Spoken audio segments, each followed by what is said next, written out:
Hello students, विज्ञान पाठशाला में आप सभी का स्वागत करता हूं मैं। और आज मैं आप लोगों के लिए साइंस का एक और नया लेटेस्ट वीडियो लेकर के आया हूं। तो स्टूडेंट्स, वीडियो को शुरुआत से लेकर अंत तक जरूर देखना स्टूडेंट्स, और वीडियो पसंद आने पर उसे लाइक और शेयर करना बिल्कुल ना भूलें। साथ ही साथ वीडियो देखने से पहले आप मेरे इस चैनल को सब्सक्राइब कर लें और बेल आइकन को प्रेस भी कर लें, जिससे मेरे आने वाले हर एक नए वीडियो का नोटिफिकेशन आपके पास समय समय पर आता रहेगा।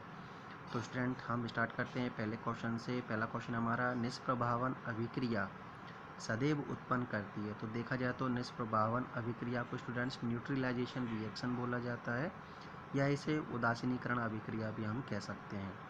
तो यहाँ क्वेश्चन के माध्यम से ये पूछा जा रहा है कि जो निष्प्रभावन अभिक्रिया है ये सदैव उत्पन्न करती है, तो इस अभिक्रिया के फलस्वरूप जो उत्पाद बनते हैं तो वो उत्पाद सदैव कौन से होते हैं।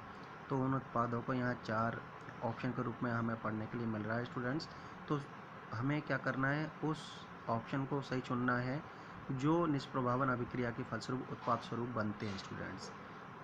तो पहला ऑप्शन है एक अम्ल तथा लवण, बी एक अम्ल तथा क्षार, सी एक लवण तथा जल, डी एक लवण तथा क्षार। तो स्टूडेंट्स, आप अपना आंसर जल्दी से नोट डाउन कर लें, क्योंकि अब मैं आपको आंसर बताने जाऊंगा। और अपने जो भी क्वेश्चंस आप अभी स्टडी करेंगे इस वीडियो के माध्यम से, तो वीडियो के लास्ट में ज़रूर देखना स्टूडेंट्स कि आपके द्वारा कितने प्रश्नों के सही आंसर दिए गए हैं। तो इससे आपको आपकी तैयारी का भी पता चलेगा कि आपकी तैयारी कितनी अच्छी चल रही है। तो स्टूडेंट्स, जल्दी से आप इस क्वेश्चन का आंसर मैच कर लीजिए। तो इसका सही आंसर स्टूडेंट सी, एक लवण तथा जल। तो स्टूडेंट, जो निष्प्रभावन अभिक्रिया होती है तो ये जो अभिक्रिया होती है सदैव उत्पन्न करती है स्टूडेंट्स एक लवण तथा जल।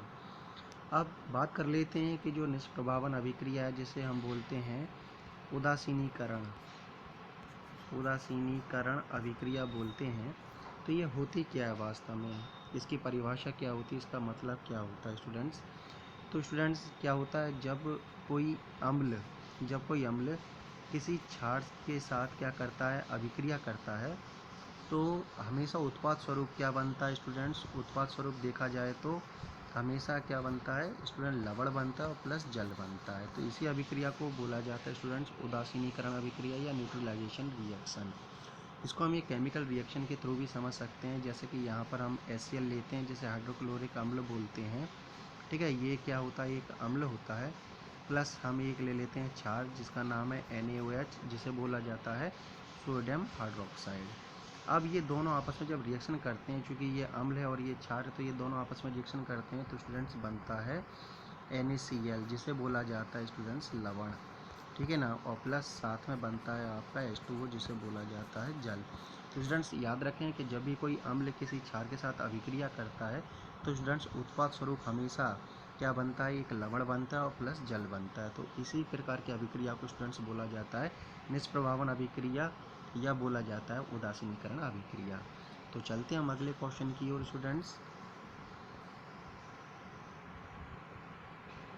निम्नलिखित में से किस माध्यम में ध्वनि सबसे तेज यात्रा करती है। तो हमें स्टूडेंट्स उस माध्यम को चुनना है अपने आंसर के तौर पर इन चारों में से, कि जिस माध्यम में जो ध्वनि होती है वो सबसे तेज यात्रा करती है। तो चारों ऑप्शन में आपको बारी बारी पढ़ने वाला हूँ।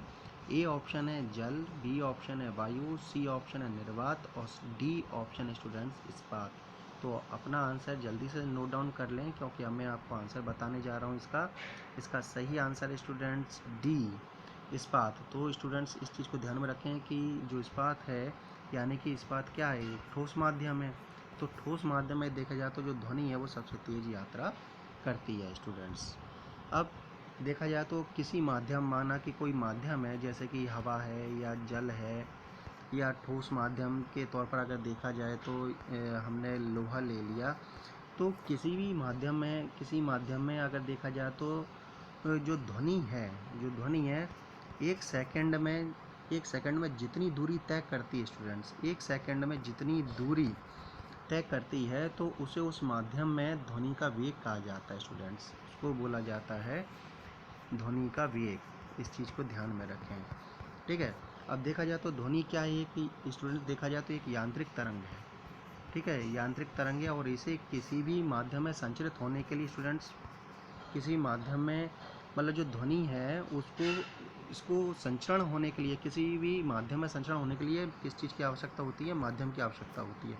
यानी कि ध्वनि के संचरण के लिए हमेशा किस चीज़ की आवश्यकता होती है? एक माध्यम की आवश्यकता होती है। यानी कि जो ध्वनि होती है वो किसी न किसी माध्यम में संचरित होती है। यानी कि जो ध्वनि है उसके लिए जो माध्यम होता है वो बहुत ही ज़्यादा रिस्पॉन्सिबल होता है।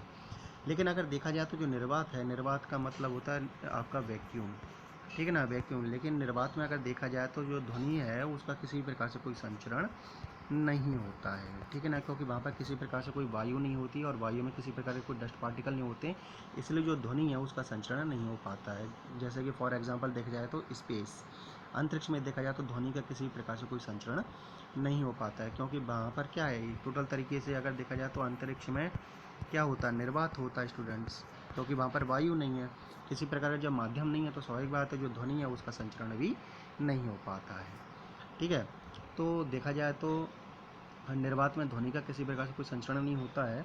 अब वायु में ध्वनि का संचरण एक अनुदैर्घ्य तरंग के रूप में होता है स्टूडेंट्स। देखा जाए तो जो वायु की अगर हम बात करें, अगर वायु में ध्वनि का अगर संचरण हो रहा है तो वो संचरण होता है अनुदैर्घ्य तरंग के रूप में स्टूडेंट्स। और अलग अलग माध्यमों में देखा जाए तो ध्वनि का जो वेग होता है, अलग अलग माध्यमों में ध्वनि का जो वेग होता है वो कैसा होता है स्टूडेंट्स? अलग अलग होता है, ठीक है ना। और एक और चीज़ मैं बता दूं आपको कि 0 डिग्री सेल्सियस पर कई बार परीक्षा में पूछ लिया जाता है, तो 0 डिग्री सेल्सियस पर अगर देखा जाए तो ध्वनि का जो वेग होता है, ध्वनि का अगर हम वेग की बात करें तो ये वेग होता है 332 मीटर प्रति सेकंड होता है। ये कई बार परीक्षा में पूछ लिया जाता है, तो इस चीज़ को याद रखें आप कि ध्वनि का जो वेग होता है 0 डिग्री सेल्सियस पर वो होता है 332 मीटर पर सेकंड होता है, ठीक है। और विभिन्न माध्यमों में ध्वनि का जो वेग का जो क्रम होता है, ध्वनि के अगर वेग के क्रम की बात करें, ठीक है ना, विभिन्न माध्यमों में ध्वनि के वेग के अगर हम क्रम की बात करें तो इसका क्रम होता है, पहले देखा जाए तो ठोस में जो ध्वनि का जो वेग होगा वो ज़्यादा होगा, उसके बाद द्रव की बात करते हैं, उसके बाद द्रव आता है और सबसे लास्ट में आता है स्टूडेंट्स गैस। तो अगर देखा जाए तो ध्वनि के जो वेग का जो क्रम होता है वो सबसे ज़्यादा ठोस में, उसके बाद सबसे कम देखा जाए तो द्रव में होता है, और उससे भी ज़्यादा कम अगर सबसे कम देखा जाए तो वो गैस में होता है स्टूडेंट्स। यानी सबसे ज़्यादा अगर यहाँ पर बात की जा रही है क्योंकि जो ध्वनि का जो वेग है या ध्वनि जो है सबसे तेज़ जो यात्रा करती है वो करती है स्टूडेंट ठोस में, इसलिए यहाँ पर जो आंसर दिया गया है, यहाँ पर जो आंसर दिया गया वो इस्पात दिया गया, और इस्पात क्या है? एक ठोस का उदाहरण है स्टूडेंट्स। तो यहाँ पर जो दी गई जानकारी है स्टूडेंट्स उसको बिल्कुल ध्यान में रखें, और परीक्षा में इनसे रिलेटेड कोई भी क्वेश्चन आता है तो उसको ज़रूर सॉल्व करें स्टूडेंट्स। तो चलते हैं हम अगले क्वेश्चन की ओर कि प्राकृतिक गैस एक मुख्य घटक है। तो यहाँ पर पूछा जा रहा है कि जो प्राकृतिक गैस होती है उसका मुख्य घटक क्या होता है स्टूडेंट्स। तो चारों ऑप्शन में से हमें सही आंसर सेलेक्ट करना है कि वो घटक कौन सा है स्टूडेंट्स। ए ऑप्शन है ऑक्सीजन, बी ऑप्शन है मीथेन, सी ऑप्शन है कार्बन मोनोऑक्साइड और डी ऑप्शन है कार्बन डाइऑक्साइड। तो सही आंसर आप नोट डाउन कर लें, क्योंकि अब मैं आपको आंसर बताऊंगा और आप अपना आंसर ज़रूर मैच करते चलें। तो इसका सही आंसर स्टूडेंट्स बी मीथेन। तो यही चीज़ ध्यान रखें कि प्राकृतिक गैस क्या है। जो प्राकृतिक गैस होती है तो उसका जो मुख्य घटक होता है तो वो मुख्य घटक होता है स्टूडेंट्स मीथेन, और मीथेन का जो फार्मूला होता है वो होता है CH4। इस चीज़ को ध्यान में रखें, ठीक है। अब जो देखा जाए तो जो प्राकृतिक गैस होती है, जो प्राकृतिक गैस होती है वो कई गैसों का मिश्रण होती है स्टूडेंट्स, ठीक है ना। कई गैसों का क्या होती है स्टूडेंट्स? मिश्रण होती है, ठीक है ना। इस चीज़ को ध्यान में रखें, जिसमें मुख्य रूप से क्या पाई जाती है, जिसमें मुख्य रूप से होती है अपनी मीथेन गैस। मुख्यतः देखा जाए तो उसमें मीथेन गैस पाई जाती है। इसके अलावा भी अगर हम बात करें 0 से 20% तक, 0 से 20% तक अगर हम बात करें तो अन्य हाइड्रोकार्बन गैसें भी होती हैं इसमें, अन्य हाइड्रोकार्बन, ठीक है ना। अन्य हाइड्रोकार्बन जो गैसें हैं इसमें उपस्थित होती हैं और उनका प्रतिशत होता है 0 से 20% के आसपास, ठीक है। प्राकृतिक गैस देखा जाए तो ईंधन का प्रमुख स्रोत होती है। जो प्राकृतिक गैस है तो ये क्या होती है स्टूडेंट्स? ईंधन का प्रमुख स्रोत है, ठीक है ना। इसको ईंधन के रूप में भी उपयोग किया जाता है प्राकृतिक गैस को अगर हम देखा जाए तो। और यह अन्य जीवाश्म ईंधनों के साथ पाई जाती है, दूसरे जो जीवाश्म ईंधन होते हैं, ठीक है ना, जीवाश्म ईंधनों के साथ ये क्या होती है? ये पाई जाती है, ठीक है ना। इस चीज़ का ध्यान में रखें आप लोग। तो दी गई जानकारी को आप बिल्कुल दिमाग में रखें और उससे रिलेटेड क्वेश्चंस को ज़रूर सॉल्व करें। तो चलते हैं हम अगले क्वेश्चन की ओर कि कौन सा या कौन सी कोशिका अंगक को सामान्यतः कोशिकीय हाउस कीपर कहा जाता है? ए लाइसोसोम, बी राइबोसोम, सी माइटोकॉन्ड्रिया, डी गोल्जी उपकरण। तो स्टूडेंट्स हमें यहाँ पर ये देखना है कि इन चारों जो सेल ऑर्गेनेल्स दिए गए हैं, इन चारों सेल ऑर्गेनेल्स में से कौन सा जो सेल ऑर्गेनेल्स है जिसको क्या बोला जाता है? कोशिकीय हाउसकीपर कहा जाता है। तो अपना आंसर जल्दी से नोट डाउन कर लें, क्योंकि अब मैं आपको इसका आंसर बताने जा रहा हूँ। तो इसका सही आंसर है स्टूडेंट्स ए लाइसोसोम। तो स्टूडेंट्स जो कोशिका अंगक है यानी कि सेल ऑर्गेनेल है जिसको कोशिकीय हाउसकीपर कहा जाता है, तो वो अपना कोशिका अंगक होता है स्टूडेंट्स लाइसोसोम। ठीक है, इस चीज़ को ध्यान में रखें, लाइसोसोम को ही कोशिकीय हाउसकीपर बोला जाता है। ठीक है, इसके साथ साथ जो लाइसोसोम है, लाइसोसोम को एक और शब्द से भी परिचित किया जाता है या परिभाषित किया जाता है, वो है आत्महत्या की थैली। आत्महत्या की थैली के रूप में भी इसको क्या किया जाता है? परिभाषित किया जाता है, बोला जाता है, इसको आत्महत्या की थैली भी कहा जाता है। तो ये चीज़ ध्यान रखें, कई बार परीक्षा में पूछ लिया जाता है कि आत्महत्या की थैली किसे कहा जाता है, किस कोशिका अंगक को आत्महत्या की थैली कहा जाता है या सुसाइडल बैग कहा जाता है, तो वहाँ पर आप लाइसोसोम आंसर को टिक कर सकते हैं स्टूडेंट्स। अब देखा जाए तो लाइसोसोम की खोज की बात की जा रही, तो लाइसोसोम की जो खोज की थी वो स्टूडेंट्स की थी डी डुवे ने। डी डुवे जो साइंटिस्ट थे उन्होंने ही क्या किया था? लाइसोसोम की खोज की थी स्टूडेंट्स, इस चीज़ को ध्यान में रखें। ठीक है, कई बार साइंटिस्ट का भी नाम पूछ लिया जाता है, तो साइंटिस्ट का भी नाम हमें पता होना चाहिए। अब बात ये हो रही है कि जो लाइसोसोम है उसको आत्महत्या की थैली क्यों कहा जाता है? तो स्टूडेंट्स लाइसोसोम को आत्महत्या की थैली इसलिए कहा जाता है क्योंकि लाइसोसोम में क्या होता है? बहुत शक्तिशाली एंजाइम पाए जाते हैं स्टूडेंट्स। जो एंजाइम होते हैं वो बहुत ही ज़्यादा कैसे होते हैं? शक्तिशाली होते हैं। ठीक है ना। अब क्या कभी कभार क्या हो जाता है कि जो कोशिका है, कोशिका में किसी प्रकार की कोशिकीय उपापचय में रुकावट पैदा हो जाती है। ठीक है, उपापचय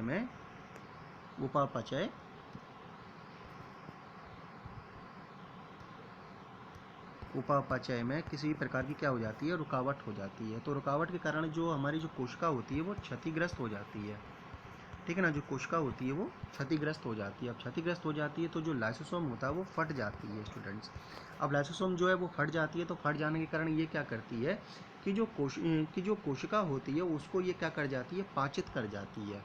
क्या कर जाती है? उसका डाइजेशन कर जाती है, उसको डाइजेस्ट कर जाती है, पाचित कर जाती है, या उसको स्टूडेंट्स क्या कर जाती है? खा जाती है। इसीलिए इसको क्या बोला जाता है?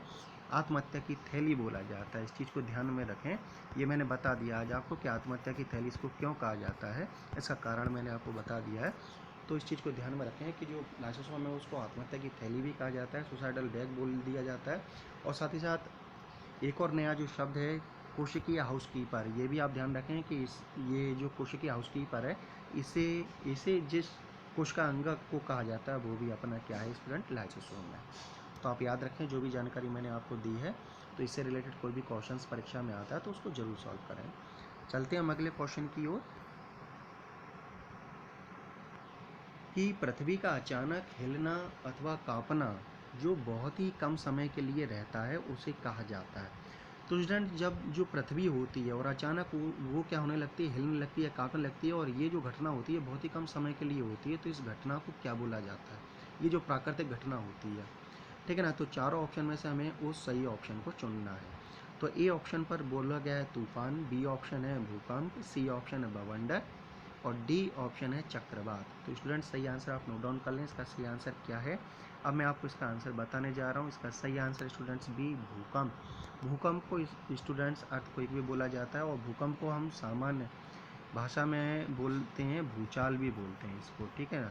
ठीक है ना, भूकंप को भूचाल भी बोला जाता है, और जो भूकंप या जो भूचाल होता है ये पृथ्वी की सतह के हिलने को बोला जाता है। यानी जो पृथ्वी की जो सतह होती है उसके हिलने को क्या बोला जाता है स्टूडेंट्स? भूचाल कहा जाता है। ठीक है, इस चीज़ को ध्यान में रखें। अब ये जो घटना होती है ये पृथ्वी के स्थल मंडल पर घटित होती है। ठीक है ना, स्थल मंडल, ठीक है ना, स्थल मंडल में घटित होती है। ठीक है ना, जिसे बोला जाता है लिथोस्फीयर। ठीक है ना, लिथोस्फीयर बोला जाता है। ठीक है, स्थल मंडल को लिथोस्फीयर बोला जाता है, इस चीज़ को ध्यान में रखें। अब क्या है, ये पृथ्वी के स्थल मंडल में ऊर्जा के अचानक जो ऊर्जा होती है, ठीक है ना, ऊर्जा के अचानक क्या हो जाती है? मुक्त होने के कारण। ठीक है ना, मुक्त होने के कारण अचानक मुक्त होने के कारण क्या होता है, उत्पन्न होने वाली जो भूकंपीय तरंगें होती हैं, ठीक है ना, जब ऊर्जा अचानक उत्पन्न होती है, ठीक है ना, कहाँ पर, ये तो मैं बता चुका हूँ आपको, स्थल मंडल में ऊर्जा के अचानक मुक्त हो जाने के कारण या मुक्त होने के कारण क्या होती है, जो भूकंपीय तरंगें होती हैं वो भूकंपीय तरंगें उत्पन्न होती हैं। तो इन भूकंपीय तरंगों के उत्पन्न होने के कारण क्या होता है, जो भूचाल है या जो भूकंप है वो घटना घटित होती है, ठीक है ना। अब देखा जाए तो जो भूकंप है, भूकंप का जो मापन है, भूकंप का अगर देखा जाए तो भूकंप का मापन जो है भूकंप मापी में किया जाता है, ठीक है ना, भूकंप मापी में किया जाता है, ठीक है ना, और जिसे बोला जाता है जिसको बोला जाता है स्टूडेंट सिस्मोग्राफ, ठीक है, जिसको बोला जाता है स्टूडेंट सिस्मोग्राफ बोला जाता है। तो इस चीज़ को याद रखें, ध्यान में रखें। अब यहाँ पर एक और चीज़ है, रिएक्टर पैमाने का भी इससे रिलेशन है। तो रिएक्टर जो पैमाना होता है, रिक्टर पैमाना, ठीक है ना, रिक्टर जो पैमाना होता है, उस पैमाने का उपयोग क्या होता है वो भी मैं बता दूं। जो रिक्टर पैमाना होता है, ये इसका काम होता है भूकंप की जो तरंगें होती हैं, ठीक है ना, भूकंप की तरंगों की जो तीव्रता होती है, भूकंप तरंगों की जो तीव्रता होती है, ठीक है ना, उनको मापने का एक गणितीय पैमाना होता है जिसको बोला जाता है रिक्टर पैमाना, ठीक है ना। क्या होता है, एक गणितीय पैमाना होता है, ठीक है ना, जिसको बोला जाता है क्या स्टूडेंट्स, रिक्टर पैमाना बोला जाता है, ठीक है, रिक्टर पैमाना, ठीक है, रिक्टर पैमाना बोला जाता है। अब रिक्टर पैमाने के अगर अन्वेषण की बात करें, अगर हम रिक्टर पैमाने के अगर अन्वेषण की अगर हम बात करें तो इसका अन्वेषक जो है वो है चार्ल्स रिक्टर, ठीक है, चार्ल्स रिक्टर है, ठीक है, इस चीज़ को ध्यान में रखें, कई बार परीक्षा में पूछ लिया जाता है, तो वहाँ पर आप चार्ल्स रिक्टर को टिक कर सकते हैं स्टूडेंट्स। तो स्टूडेंट्स चलते हैं हम अगले क्वेश्चन की ओर,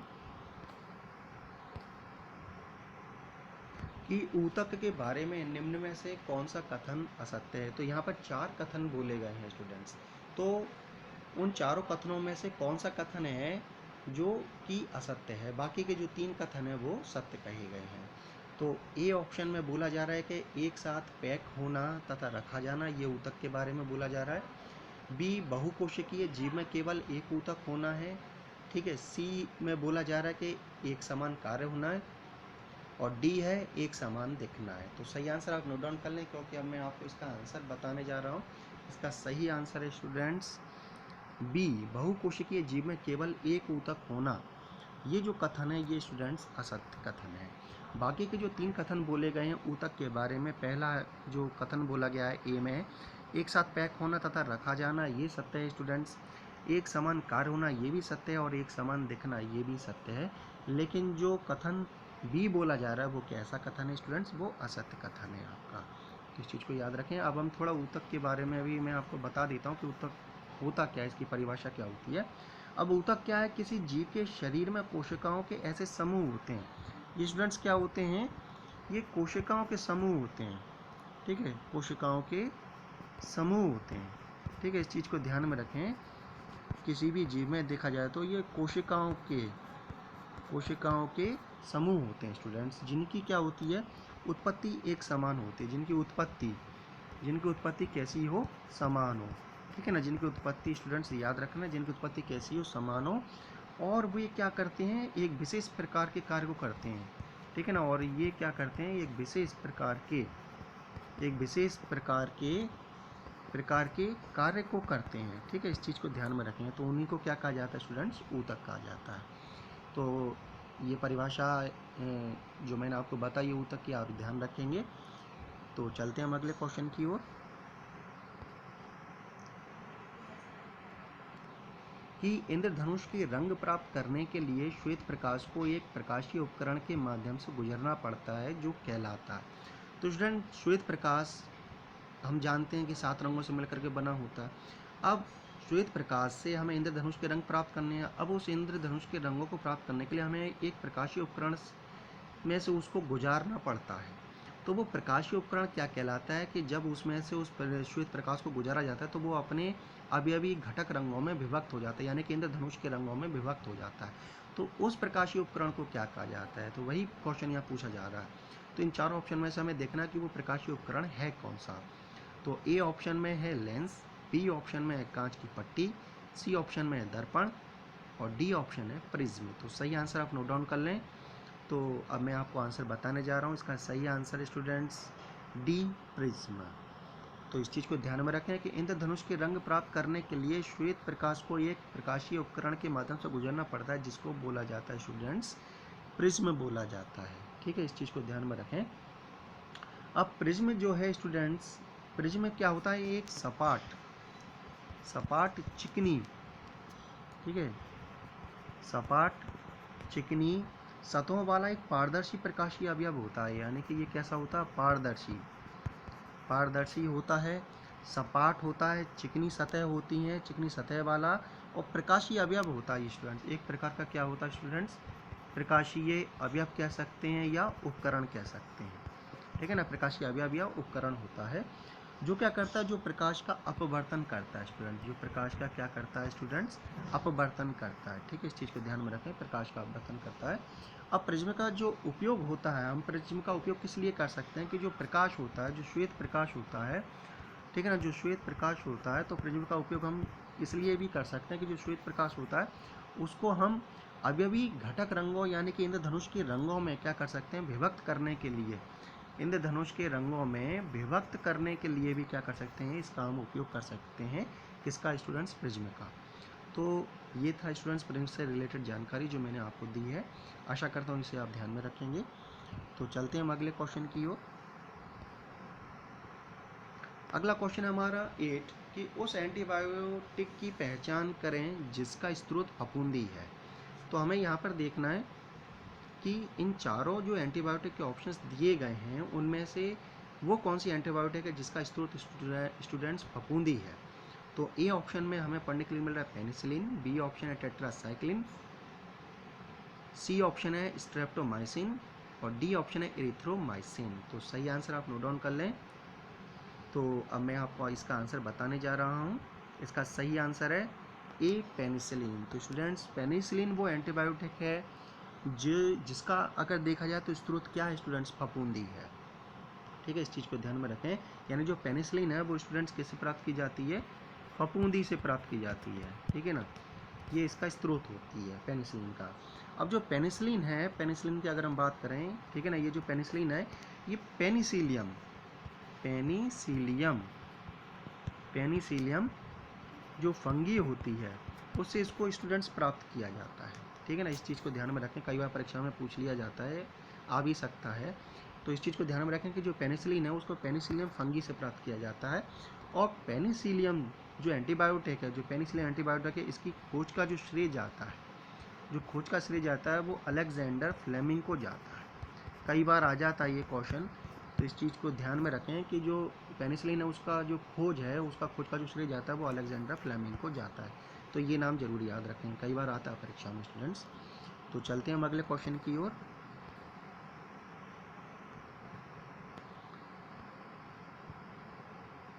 कि 9वां क्वेश्चन है हमारा कि गायों में दुग्ध उत्पादन के द्वारा निर्धारित किया जाता है, मतलब किस चीज़ के द्वारा निर्धारित किया जाता है। यहाँ 4 ऑप्शन हमें पढ़ने के लिए मिल रहे हैं। इन 4 ऑप्शन में से हमें उस ऑप्शन को चुनना है जो हमें ये बताए कि गायों में जो दुग्ध उत्पादन है इस चीज़ के द्वारा निर्धारित होता है। तो 4 ऑप्शन को हमें ध्यान से पढ़ना है और अपना आंसर को टिक करना है। ए ऑप्शन में गायों का स्वास्थ्य, बी ऑप्शन है गायों की पोषण ज़रूरतें, सी ऑप्शन है रोगों के प्रतिरोध, डी ऑप्शन है वृद्धित दुग्ध श्रावण काल। तो स्टूडेंट्स आप अपना आंसर जल्दी से नोट डाउन कर लें क्योंकि अब मैं आपको इसका आंसर बताने जा रहा हूँ। इसका सही आंसर है डी, वृद्धित दुग्ध श्रावण काल स्टूडेंट्स। तो यही वो चीज़ है या यूँ कह सकते हैं ये आंसर है जो ये हमें बताता है, किस चीज़ के बारे में जानकारी देता है या बताता है या वर्णन करता है कि गायों में जो दुग्ध उत्पादन है ये किसके द्वारा निर्धारित होता है? ये निर्धारित होता है वृद्धित दुग्ध श्रावण काल के द्वारा। ठीक है, इसके द्वारा ये क्या होता है? ये निर्धारित किया जाता है। ठीक है, इस चीज़ को ध्यान में रखें आप।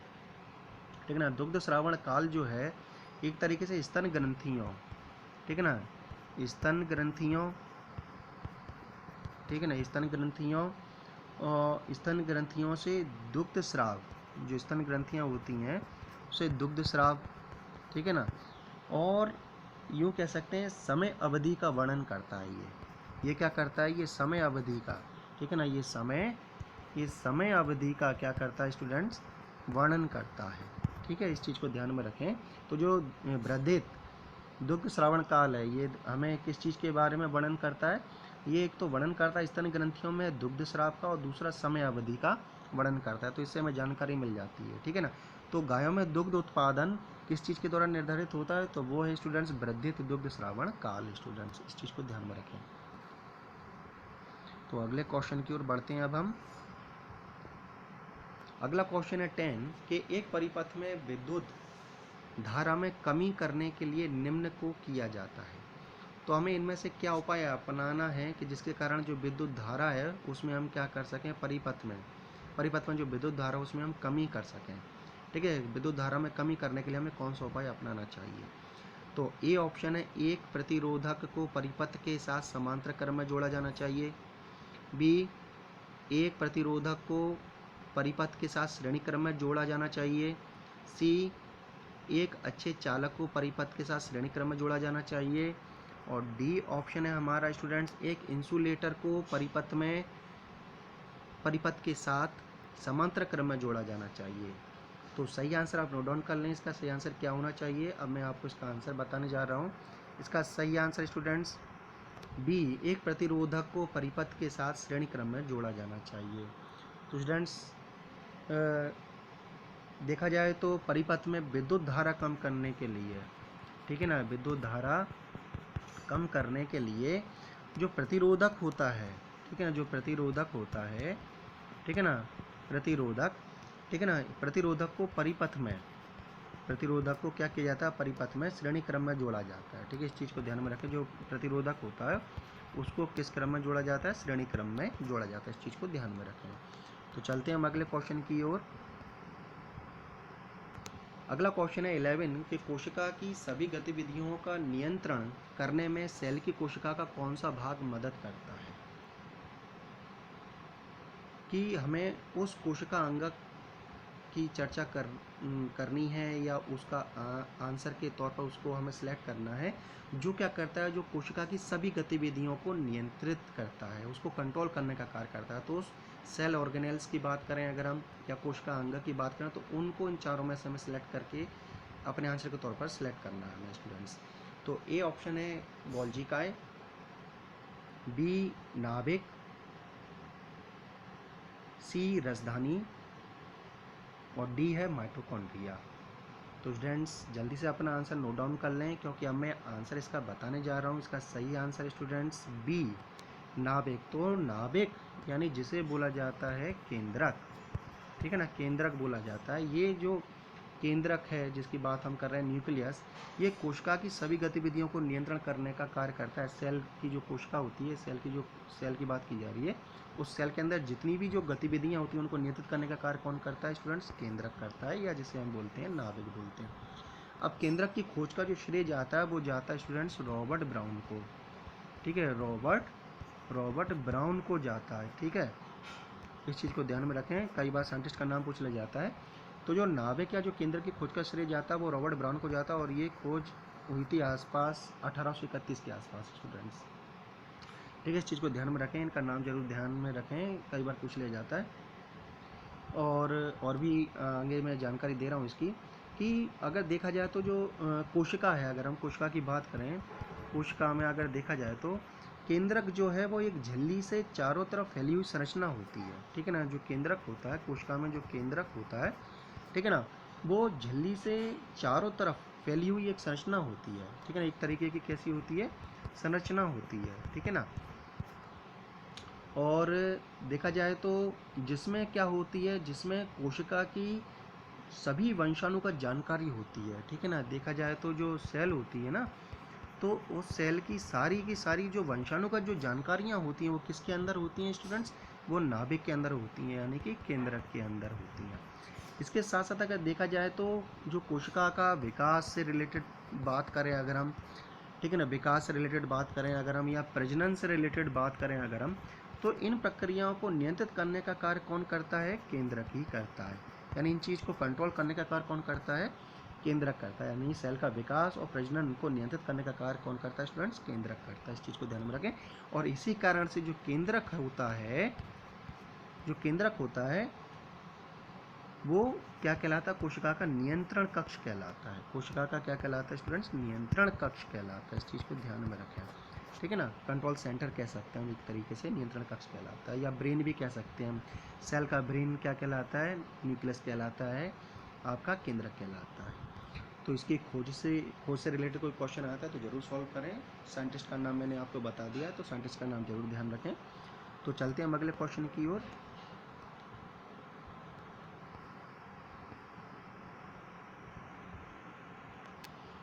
ट्वेल्थ क्वेश्चन है हमारा, लास्ट क्वेश्चन है ये कि हालांकि पॉलिएस्टर एक संश्लिष्ट तंतु है, यानी जो पॉलिएस्टर है वो एक कैसा है स्टूडेंट्स, आर्टिफिशियल फाइबर है एक तरीके से, तब भी वह नायलॉन जैसे अन्य संश्लिष्ट तंतुओं की तुलना में गर्मियों में पहनने में आसान होता है। लेकिन अगर इसकी तुलना हम नायलॉन से कर रहे हैं, जो भी क्या एक प्रकार का क्या है, एक दूसरा संश्लिष्ट तंतु है, यानी कि आर्टिफिशियल कह सकते हैं एक तरीके से, ठीक है ना, आर्टिफिशियल या सिंथेटिक फाइबर है एक तरीके से। तो उसकी तुलना में देखा जाए तो जो पॉलिएस्टर से बने हुए जो कपड़े होते हैं, ठीक है ना, जो कपड़े होते हैं तो उनको क्या किया जाता है, गर्मियों में पहनने में ज़्यादा उपयोग किया जाता है, यानी यूँ कहें कि गर्मियों में पहनने में आसान होते हैं। तो वो क्यों होता है ऐसा, उसका रीज़न पूछा जा रहा है। तो ए ऑप्शन है रसायनता अभिक्रियाशील होती है, बी वजन में हल्की और अच्छी प्रत्यास्थता होती है, सी जल रोधक होती है, और डी आग नहीं पकड़ती है स्टूडेंट्स। तो इसका सही आंसर मैं आपको बताने जा रहा हूँ। इसका सही आंसर क्या है, इसका सही आंसर स्टूडेंट्स बी, वजन में हल्की और अच्छी प्रत्यास्थ होती है। इसीलिए जो पॉलिएस्टर है वो नायलॉन जैसे अन्य संश्लिष्ट तंतुओं की तुलना में गर्मियों में पहनने में आसान होती है, ठीक है ना। इस चीज़ को ध्यान में रखें। अब ये जो पॉलिएस्टर होता है इसको स्टूडेंट्स प्राप्त किया जाता है कोयला हो गया, ठीक है ना, वायु है, जल है, और पेट्रोलियम है, ठीक है ना, पेट्रोलियम है। इन चीज़ों से क्या किया जाता है, पॉलिएस्टर को प्राप्त किया जाता है स्टूडेंट्स, ठीक है ना। अब ये गर्मियों में पहनने में आसान होते हैं, तो उसका कारण यही बताया गया है कि उसका कारण यही होता है कि ये कैसी होती हैं, ये वजन में हल्की होती हैं और अच्छी प्रत्यास्थ होती हैं, और इसीलिए इनको क्या किया जाता है कि नायलॉन जैसे अन्य संश्लिष्ट तंतुओं की तुलना में गर्मियों में पहनने में ये कैसी होती हैं, आसान होती हैं, क्योंकि ये वजन में कैसी होती है स्टूडेंट्स, हल्की और प्रत्यास्थ होती हैं। तो स्टूडेंट्स आज का ये वीडियो आपको कैसा लगा, और अपने कमेंट्स जरूर कमेंट बॉक्स में लिख करके मुझे बता सकते हैं कि वीडियो आज का आपको कैसा लगा। और स्टूडेंट्स आज का वीडियो देखने के लिए आपका बहुत बहुत धन्यवाद। नेक्स्ट वीडियो का आप लोग इंतज़ार कीजिए, तब तक के लिए thank you, have a nice day.